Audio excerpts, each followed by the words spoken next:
সুপ্রভাত সুপ্রভাত বসন্তকালে সুন্দর এই সকালে সাবুদিন এমএস ব্লগে আপনাদের স্বাগত জানিয়ে ভিডিওটা এখান থেকেই শুরু করছি। ওইখানে ওই পাখিটা মুখে কুটো নিয়ে এসে বাসা বাঁধলো। বসন্তকালে পাখিদের দেখি, সবাই দেখি, সব পাখিরাই দেখি বাসা বাঁধে। তো চলুন ভিডিওটা এখান থেকেই শুরু করে দিয়েছি। এবার একটু চা খাই, রান্নাঘরটা গিয়ে আগে রান্নাঘরটা ওই দেখুন একটা পাখি মুখে কুটো নিয়ে চলে যাচ্ছে। তো যাই হোক, চলুন এবার আমার কাজে লেগে পড়ি। উঠুন ফুটুন এখনও ঝাড় দেওয়া হয়নি, কাজকর্মে লিপ্ত হয়ে যায়। সব পাখিরাই সকাল সকাল বেরিয়ে পড়ে কেমন শুধু নিজেদের খোঁজে, এখান থেকে ওখানে কোথায় চলে যায়। আর কি করেই যে তাদের বাসা খুঁজে পাই, তাই তো আমি এখনো পর্যন্ত এত বড় মানুষ হয়ে গেলাম তাতেও বুঝতে পারলাম না। তো চলুন দাঁড়ান আপনাদের একটা জিনিস দেখাই। দেখুন কি সুন্দর, এই দেখুন বাবিস স্পেশাল ফুলটা। আবার একটা কুঁড়িও দেখা দিয়েছে, দেখুন। আহা, দেখেছেন? কিন্তু বড্ডই পোকাতে, গোলাপকে সেই বড্ডই পোকায় কেটে দিলে মানে হয়ে যায়। কিন্তু খুব সুন্দরই এখন আছে, চলুন দুলছে। কি ভালো দেখতে লাগে, পুরো সেই রক্ত যেমন জমে গেলে কালচে লাল হয়ে যায় না, ঠিক ওই রকম মতো দেখতে হয়েছে। চলুন ফ্রিজটা অফ করা হয়নি, মাছগুলো মনে হয় না বার করতে পারবো, তাহলেও চেষ্টা করি। পারে দেখি কি অবস্থা আছে।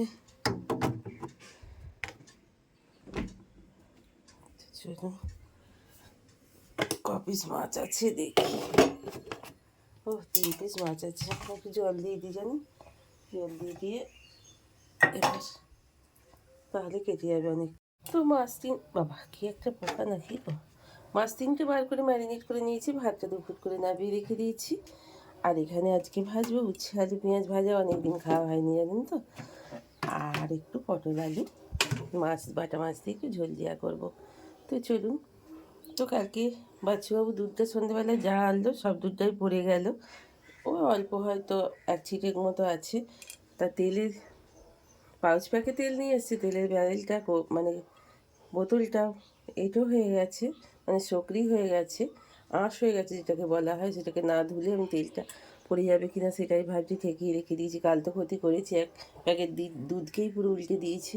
তো দেখা যাক, তাড়াতাড়ি ওইটাকে ব্যারেলটাকে ধুয়েই, বোতলটাকে ধুয়েই তেলটাকে আগে ঢেলে ফেলতে হবে, সদগদিয়াকে করতে হবে জানেন তো।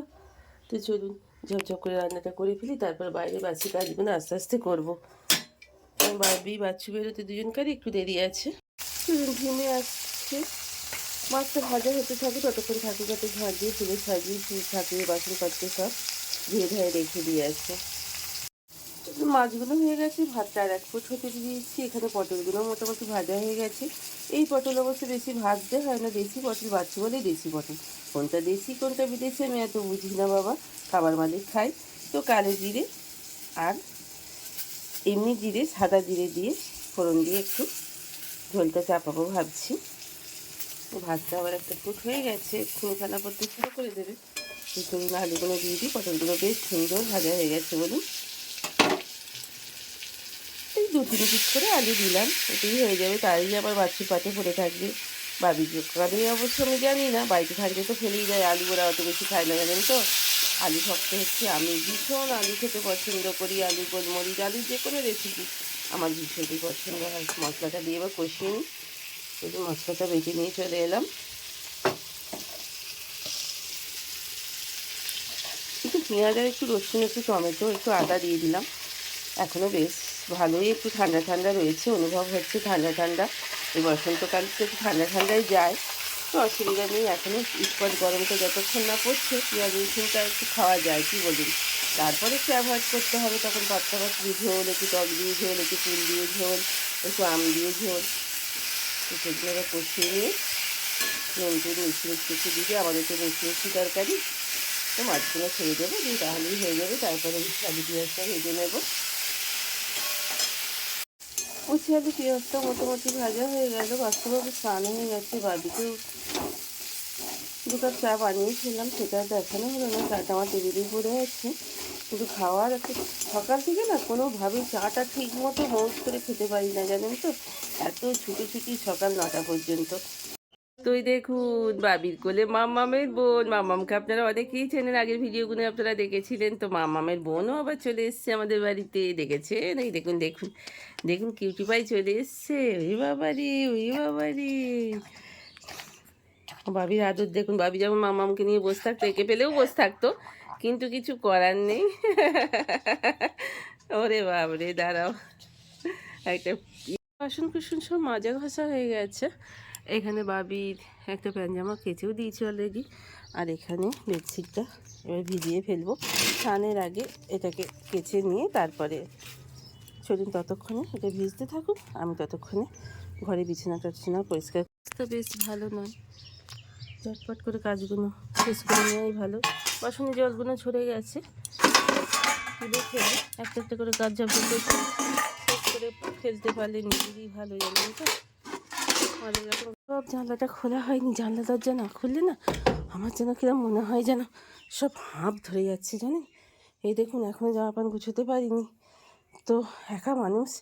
এই দেখুন বিছানা সব ছড়িয়ে ছিটিয়ে পড়ে আছে, এইভাবে বেরোলো। বিছানাটা এখানে পরিষ্কার পরিচ্ছন্ন হয়ে গেল। কিন্তু জগৎপতি জগত্তার মঙ্গলময় মঙ্গলবার ঠাকুর, ভালো রাখো ঠাকুর, সুস্থ রাখো ঠাকুর, করুণা সিন্ধু হে করুণাময়। বেডশিটটাকে ঝপঝপ করে শুকোতে দিয়ে দিচ্ছি।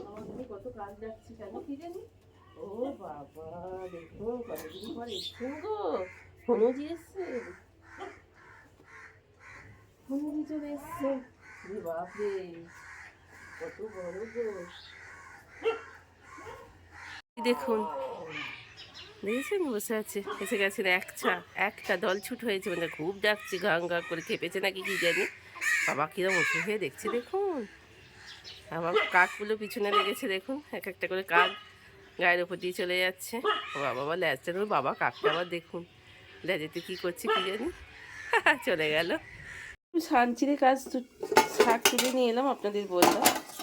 তো সানচিরের শাকটাকে একটু নিজের মতো করে ভেজে নিলাম, যদিও কিছু দিইনি, একটু কালো জিরে ফোড়ন দিয়ে একটুখানি ছোটা ছোটা করে। মিষ্টি দেবো না, জানেন তো, আমি নিজে যখন একটা শাক ভেজে খাই তখন মিষ্টি মিষ্টি দেওয়ার কোনো বালাই রাখি না, কারণ আমি আমার মতো খাই। তো ওরা তো কেউ অত পছন্দও করে না শাক খেতে, বাবির খাওয়ার সময়ও নেই।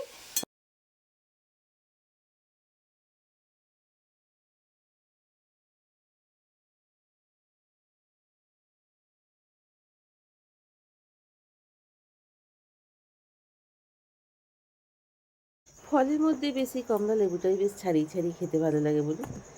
সব জায়গার মানে সব ফল খাওয়ার থেকেই কমলা লেবুটা টেনেই বাসি, যেখানেই খুশি দেখবেন বেশিরভাগই লোকে ছাড়িয়ে ছাড়িয়ে খায়। তো যাই হোক, বসে থাকতে থাকতে হঠাৎ করেই ফলের ঝুঁইটার দিকে নজর পড়লো, তাই একটা নিয়ে বসেও পড়লাম, না আমার নষ্টও হবে। বাবিকেও অবশ্য আজকে দুটো দিয়ে দিয়েছি, বাচ্চাকে দেওয়া হয়নি। তো ও বলেও না কোনো সময় যে এটা দাও কি এটা খাবো, কোনো সময় কোনো কিছু কিছু নিলাম। একটু আলু কাবলি করব, বহুত দিনে সেই ছোটোবেলাকার খাবার খাওয়ার হয়ে ওঠে না, এ থাকে না ও থাকে না করে। আর দুপুরে এখানটা ভীষণ রোদ, তো তাই বাসনগুলো এখন জল আসার পর 4:30 এখন জল আসে, জল আসার পর মেজে গোছে নিলাম। বাবি জ্যাকেটটা একটু রোদ টাইপ যেই বেরিয়েছে দেখলাম, জিন্সের জ্যাকেট, একটু ভারী জ্যাকেট, একটু কেচে দিলাম।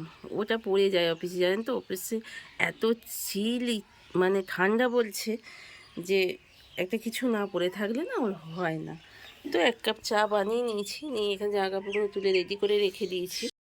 এই জায়গাটায় মা বসে থাকতেন, ওই জানলাটায় বসে থাকতেন, এখানে ওখানে ঘুরতেন, আমার এটা ওটা কাজ করে এত মনটা খারাপ করছে। মা তার নিজের সংসারে চলে গেছে, সেখানে গিয়ে নিজের মতো নিজেই সব মানিয়ে নিয়েছেন, স্বামী সন্তান নিয়ে, নাতিপুতি নিয়ে। কিন্তু আমার যেহেতু একা থাকা, বাবিও বাইরে, বাচ্চাও বাইরে, সেহেতু আমার মনটা সেই মায়ের জন্য হু হু করেই যাচ্ছে, যে মা এখানটা ছিল, মা ওখানটা ঘুরছিল, মায়ের ওই কাপড়টা রয়েছে গুছোচ্ছি, আর মনটাও হয়েই যাচ্ছে। খুব কষ্ট হয় বলুন, এই মা বাবাকে যতই আসুক চলে গেলে যেন একটা কিরম ধরনের কষ্ট বুকের মধ্যে হয়, বিশেষ করে আমরা যারা বাড়িতে থাকি, একা থাকি। আলুটাকে বেশ করে তেলে ভেজে নিয়েছিলাম, অনেকটা তেল দেওয়া হয়ে গেছে, তাই তেলটা খানিকটা তুলে রেখে দিলাম, জানেন তো। আলুগুলো বেশ ভাজা ভাজা হয়ে গেছে, আর এখানে বাবা লঙ্কা পুড়ে গেল, কাশি এসে গেল, পেঁয়াজ, লঙ্কা কুচি, ধনে কুচি, ধনে পাতা কুচি, আর গোলমরিচের গুঁড়ো, জিরে গুঁড়ো দিয়ে দিলাম। এবার অবশ্যই যেটা আসল দরকার, এটা এবার দেব। আহা, তেঁতুলের জল কিরাম লাগছে দেখুন একবার। যদি একবার বানিয়ে খাওয়া যায় না, সেই শৈশবে 10 বন্ধু মিলে কেউ বাঁশ পাতা কুড়োনো, কেউ বাঁশের কঞ্চি কুড়োনো, ইট পেতে গর্ত খুঁড়ে এ দিচ্ছে আলু, ও দিচ্ছে গোলমরিচ, ও দিচ্ছে জিরে দিয়ে সেই শৈশব ফিরে পাওয়া যাবে জানেন তো। তো চলুন, আমার রেডি হয়ে গেল আজকে সেই শৈশবের আলু কাবলি।